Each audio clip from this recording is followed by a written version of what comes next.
Rocket science, astronomy, telescope, astrophotography और बहुत सारा फन। लीजिए इन सब का डोज एक ही चैनल पर, यानी आपका channel Astro Indus Verse. Hello folks, एक और नई वीडियो में आपका स्वागत है। मेरी पिछली वीडियो में हमने नियर अर्थ ऑब्जेक्ट के बारे में जाना था और डार्ट मिशन क्या है, उसे क्यों करा जा रहा है, हमने ये भी जाना था।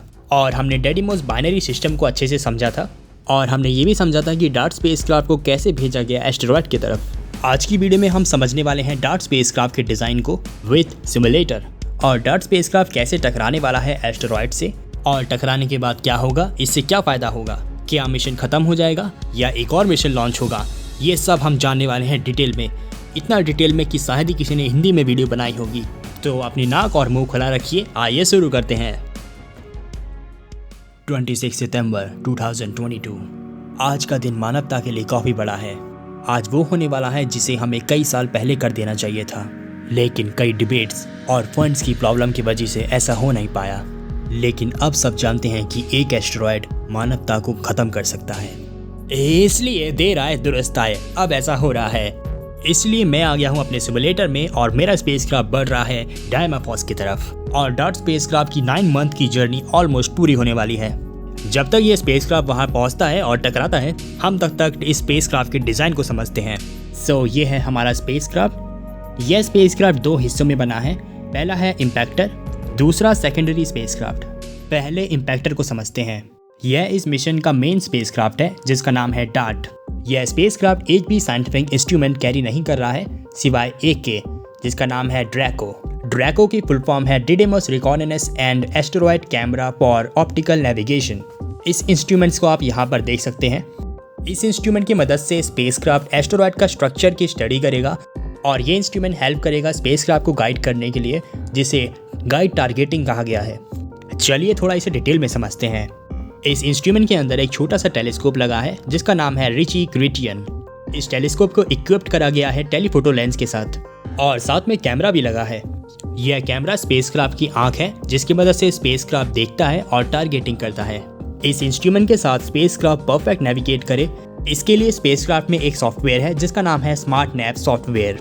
स्मार्ट की फुल फॉर्म है small body manoeuvring autonomous real time navigation. इस सॉफ्टवेयर की मदद से स्पेसक्राफ्ट ऑटोनोमस नेविगेट करता है ताकि स्पेसक्राफ्ट एकदम सेंटर में टकराए मून के। यह सॉफ्टवेयर परफेक्ट टारगेटिंग के लिए सिर्फ ड्रैको का ही इस्तेमाल नहीं करता, जाहिर बात है यह सन सेंसर और स्टार ट्रैकर का भी इस्तेमाल करता है। यह 2 इंस्ट्रूमेंट ड्रैको से अलग है, जिन्हें आप ड्रैको के बगल में देख सकते हैं। ये है सन सेंसर और ये है star tracker. Smart naive software in तीनों इंस्ट्रूमेंट का इस्तेमाल करता है परफेक्ट टारगेटिंग के लिए। अभी आप देख रहे हैं जुपिटर की इमेज जिसे ड्रैको द्वारा लिया गया है। आगे बढ़ते हैं। अब आप यहाँ पर देख सकते हैं स्पेसक्राफ्ट में यहाँ पर कुछ लगा है, इसे कहते हैं आयन इंजन। यह आयन इंजन नासा के सबसे एफिशिएंट आयन इंजन में से एक है जिसका नाम है नेक्स्ट सी। ये इंजन एफिशिएंट के साथ नासा के पिछले बनाए गए इंजन से भी 3 गुना ज़्यादा ताकतवर है। यह इंजन नॉन स्टॉप लगातार कई सालों तक चल सकते हैं, इसलिए इनका इस्तेमाल फ्यूचर के भी स्पेसक्राफ्ट में होने वाला है। उनमें से एक है ड्रैगन फ्लाई मिशन। वैसे आयन इंजन के ऊपर बात करने के लिए तो काफ़ी कुछ है, जैसे वो कैसे काम करता है, लेकिन हम आने वाले वीडियो में जानेंगे। फिलहाल आगे बढ़ते हैं। अब आप यहाँ पर स्पेसक्राफ्ट में देख सकते हैं इसके विंग। ये विंग असल में सोलर पैनल है। नहीं, ये पैनल नहीं है, पैनल तो हार्ड होता है। अगर आप स्पेसक्राफ्ट को देखेंगे तो ये कुछ इस प्रकार से अपने सोलर को डिप्लॉय करता है। इन नए तरह के सोलर पैनल को सोलर पैनल नहीं कहते, इन्हें कहते हैं रोल आउट सोलर अरे। इन्हें इस तरह इसलिए बनाया गया है ताकि इनका वजन कम हो और ये कम जगह घेरे। ऐसा करने से फ़ायदा ये है कि हम और भी लंबे सोलर अरे बना सकते हैं। इसलिए डार्ट स्पेसक्राफ्ट में जो सोलर अरे लगे हैं उनकी लेंथ 8.6 मीटर है। इतने बड़े सोलर पैनल से काफ़ी ज़्यादा एनर्जी पैदा होती है, जो कि आयन इंजन को चलाने के लिए काफ़ी है। आगे बढ़ते हैं। अब आप स्पेसक्राफ्ट में यहाँ पर देख सकते हैं, यहाँ पे आपको डिस्क नज़र आ रही होगी। यह डिस्क असल में फ्लैट एंटीना है। इस एंटीना का इस्तेमाल स्पेसक्राफ्ट से कम्युनिकेशन के लिए होगा। डार्ट स्पेसक्राफ्ट ऐसा पहला स्पेसक्राफ्ट है जिसमें हाई गेन कम्युनिकेशन एंटीना लगा है। ये एंटीना ऑपरेट करता है एक्स बैंड में। आगे बढ़ते हैं। और वैसे कुछ खास नहीं है बात करने के लिए, क्योंकि अब वो सब हैं जो किसी भी नॉर्मल सैटेलाइट या स्पेसक्राफ्ट में होता है, तो उनकी बात हम नहीं करेंगे। अब हम सेकेंडरी स्पेसक्राफ्ट की बात करते हैं जिसका नाम है LICIA इसका मतलब है light Italian cubesat for imaging of asteroid. नाम से आप समझ गए होंगे कि इसे इटालियन स्पेस एजेंसी ने बनाया है। यह एक 6U कॉन्फ़िगरेशन का क्यूबसेट है। अगर आप 6U का मतलब नहीं समझ रहे तो आप ये इमेज देखिए, यहाँ पर आप बाकी सैटेलाइट का कंपैरिजन देख सकते हैं। सो लिसिया को ज़रा समझते हैं। यह क्यूबसेट डार्ट स्पेसक्राफ्ट और अर्थ से डायरेक्ट कम्युनिकेट करेगा और ये कम्युनिकेशन रियल टाइम में होगा क्योंकि अर्थ और एस्टेरॉयड की दूरी ज़्यादा नहीं होगी जब ये इवेंट हो रहा होगा। अब क्यूबसेट की डिज़ाइन की बात करते हैं। क्यूबसेट में 2 ऑप्टिकल कैमरा लगे हैं जिसका नाम लूकी एंड लिया है। यह कैमरे after impact effect and impact site की इमेज को कैप्चर करेंगे और इस क्यूबसेट में कम्युनिकेशन के लिए low gain and high gain antenna लगे हैं और इसमें लगे हैं कोल्ड गैस थ्रस्टर्स। इन थ्रस्टर्स की मदद से spacecraft orientation and trajectory adjustment करेगा। और भी कई कॉमन चीज़ें हैं जैसे solar panel, battery, star tracker, blah blah blah. So cubesat के बारे में जानने के बाद अब आपके मन में सवाल आ रहा होगा कि इसे क्यों बनाया जा रहा है, इसका क्या काम है। इस सवाल का आंसर हम थोड़ी देर में जानेंगे। सो अब हम आ गए हैं सबसे इंटरेस्टिंग पार्ट पर। अब हम बात करेंगे डार्ट स्पेसक्राफ्ट के इम्पैक्ट सीक्वेंस की, यानी डार्ट स्पेसक्राफ्ट टकराने से पहले क्या करने वाला है। हम आ गए हैं अपने सिमुलेटर में और हमारा स्पेसक्राफ्ट बढ़ रहा है डायमोफॉस की तरफ। 60 डेज बिफोर इम्पैक्ट। इम्पैक्ट से 60 दिन पहले डार्ट स्पेसक्राफ्ट का ड्रैको इंस्ट्रूमेंट डेडीमॉस को डिटेक्ट करेगा और इस वक्त डायमोफॉस स्पेसक्राफ्ट से तकरीबन 3 करोड़ 21 लाख किलोमीटर दूर होगा। 15 डेज बिफोर इम्पैक्ट। टकराने से 15 दिन पहले डार्ट स्पेसक्राफ्ट लिसिया क्यूबसेट को इजेक्ट कर देगा। रिलीज होने के बाद क्यूबसेट एस्टेरॉयड से ना टकराए उसके लिए वो मैन्यूवर करेगा। यह मैन्यूवर ट्राइजेक्टरी करेक्शन के लिए है। इसे करने के लिए स्पेसक्राफ्ट अपने कोल्ड गैस थ्रस्टर्स का इस्तेमाल करेगा। 4 आवर्स बिफोर इम्पैक्ट। टकराने से 4 घंटे पहले डार्ट स्पेसक्राफ्ट ऑटोनोमस नेविगेशन को एक्टिवेट करेगा जिसके लिए वो इस्तेमाल करेगा स्मार्ट नैव सॉफ्टवेयर। यह क्या चीज़ है ये मैंने आपको बता दिया है। 90 मिनट्स बिफोर इम्पैक्ट। टकराने से 90 मिनट पहले डार्ट स्पेसक्राफ्ट अपनी फाइनल ट्राइजेक्टरी सेट कर चुका होगा और इस वक्त स्पेसक्राफ्ट 38,000 किलोमीटर दूर होगा एस्टेरॉयड से। 60 मिनट बिफोर इम्पैक्ट। टकराने से 1 घंटे पहले डार्ट स्पेसक्राफ्ट डायमोफॉस से 24,000 किलोमीटर दूर होगा और इसी वक्त डार्ट स्पेसक्राफ्ट ड्रैको इंस्ट्रूमेंट की मदद से डायमोफॉस को डिटेक्ट करेगा और ड्रैको डायमोफॉस को देखेगा। उस इमेज में डायमोफॉस का साइज मात्र 6.5 पिक्सल होगा। जैसे जैसे डायमोफॉस करीब आता जाएगा वैसे ही पिक्सल साइज भी बढ़ने लगेगा। इसलिए ड्रैको इंस्ट्रूमेंट एस्टेरॉयड की लगातार इमेज लेगा जब तक वो टकरा नहीं जाता। यह इमेज ट्रांसमिट होगी रियल टाइम और लास्ट टाइम तक। 4 मिनट्स बिफोर इम्पैक्ट। टकराने से 4 मिनट पहले स्पेसक्राफ्ट 1600 किलोमीटर दूर होगा एस्टेरॉयड से और तभी स्पेसक्राफ्ट लास्ट कोर्स करेक्शन शुरू करेगा। यह छोटे एडजस्टमेंट है ताकि स्पेसक्राफ्ट सेंटर में टकराए मून के। 2 मिनट बिफोर इम्पैक्ट। टकराने से 2 मिनट पहले डार्ट स्पेसक्राफ्ट 800 किलोमीटर दूर होगा एस्टेरॉयड से और अब स्पेसक्राफ्ट इतना करीब आ चुका है कि वो कोर्स करेक्शन अब नहीं करेगा और ड्रैको इंस्ट्रूमेंट एस्टेरॉयड की इमेज अभी भी लिए जा रहा है। लेकिन इस दौरान जो इमेज ली जाएंगी वो काफ़ी ब्लरी होंगी।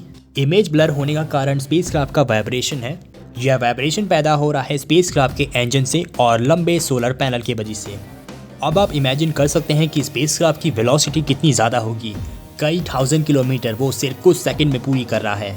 डोंट वरी, अब मैं आपको स्पेसक्राफ्ट की स्पीड बताने वाला हूँ। 20 सेकेंड बिफोर इम्पैक्ट।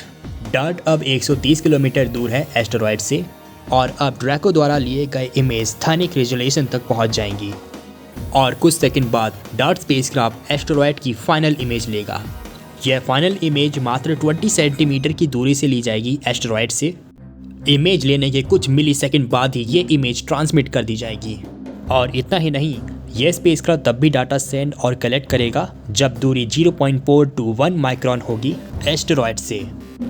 और अब फाइनली इम्पैक्ट होगा। यह इम्पैक्ट 6.6 किलोमीटर पर सेकंड की स्पीड पे होगा। इतनी हाई वेलोसिटी स्पीड से टकराने से एस्टेरॉयड का मलबा हवा में उड़ जाएगा जिसके कारण हमें एजिक्टा दिखेगा। यह सब दिखने में कैसा लगेगा आप ये देखिए। यह इमेज 2005 को ली गई थी जब डीप इम्पैक्ट कोलाइड करा था कॉमेट से। हो सकता है डार्ट के दौरान हमें शायद कुछ ऐसा दिखे। ओके, मिशन पे वापस आते हैं और अब इम्पैक्ट के 3 मिनट बाद सेकेंडरी क्यूबसेट फ्लाई बाय कर जाएगा एस्टेरॉयड से। फ्लाई बाय के दौरान क्यूबसैट कई सारी इमेज लेगा एस्टेरॉयड की और फिर सारा डाटा धरती पर भेज दिया जाएगा, वो भी रियल टाइम में। और अब हम जानेंगे इम्पैक्ट के बाद क्या होगा।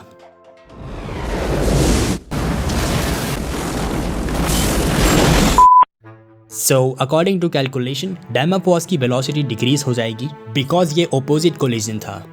और आपको याद है मैंने आपको पिछली वीडियो में बताया था कि डायमाफॉस डेडीमॉस के चक्कर लगाने में 11.9 हावर्स का वक्त लेता है, लेकिन अब डार्ट के इम्पैक्ट के बाद डायमाफॉस अब कम वक्त लेगा चक्कर लगाने में।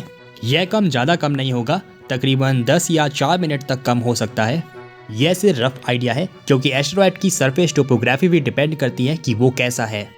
परफेक्ट ऑर्बिटल चेंज हमें तब पता चलेगा तब यह इम्पैक्ट हो चुका होगा, फिलहाल तो सब अंदाजा है। ओके, आगे बढ़ते हैं। अब हम जानेंगे कि हमें कैसे पता चलेगा कि एस्टेरॉयड की वेलोसिटी कम हो गई है। आखिर यही तो इस मिशन का मेन उद्देश्य है। ऑर्बिटर पीरियड को ऑब्जर्व करने के लिए ग्राउंड बेस्ड टेलीस्कोप का इस्तेमाल करा जाएगा। नहीं, मेरे जैसा टेलीस्कोप नहीं कर सकता। इस बड़े काम को कई बड़ी ऑब्जर्वेटरी करेंगी। इस चेंज को कैसे मेज़र करा जाएगा ये हम आने वाले वीडियो में जानेंगे शायद। ऑर्बिटर पीरियड हमें कुछ हफ्तों में पता चल जाएगा, लेकिन अभी रिकॉनेसेंस एंड असेसमेंट बाकी है और ये करना ज़रूरी है, लेकिन इसे हम टेलीस्कोप से नहीं कर सकते। तो हाँ, अभी ये मिशन ख़त्म नहीं हुआ है, इसलिए आफ्टर इम्पैक्ट इफेक्ट को और भी डिटेल में स्टडी करने के लिए एक और स्पेसक्राफ्ट लॉन्च करा जाएगा जिसका नाम हीरा है। इसे लॉन्च करा जाएगा 2024 में और ये पहुँचेगा 2027 तक। इस स्पेसक्राफ्ट में होंगे 3 क्यूबसैट और उनमें से एक क्यूबसैट लैंड भी करने वाला है जिसमें कई हाईटेक साइंटिफिक इंस्ट्रूमेंट भी लगे हैं। मैं तो काफ़ी एक्साइटेड हो जाऊंगा इस इवेंट के दौरान। और आप मेरी पिछली वीडियो देखना मत भूलना, मैंने काफ़ी डिटेल में समझाया है डायनामॉस सिस्टम और इस मिशन के बारे में। वीडियो बनाने में काफ़ी मेहनत और वक्त लगा है, तो लाइक सब्सक्राइब कर देना। और आप चाहें तो मेरी पहली वीडियो देख सकते हैं क्योंकि यह चैलेंज सिर्फ रॉकेटरी के ऊपर ही नहीं है, यहाँ पर मैं खुद एस्ट्रोनॉमी प्रैक्टिकल करता हूँ। और अगर आपको मेरा चैनल काफ़ी यूनिक लग रहा है तो सब्सक्राइब करना मत भूलना। तो मिलते हैं अगले वीडियो में। Bye, have a great time.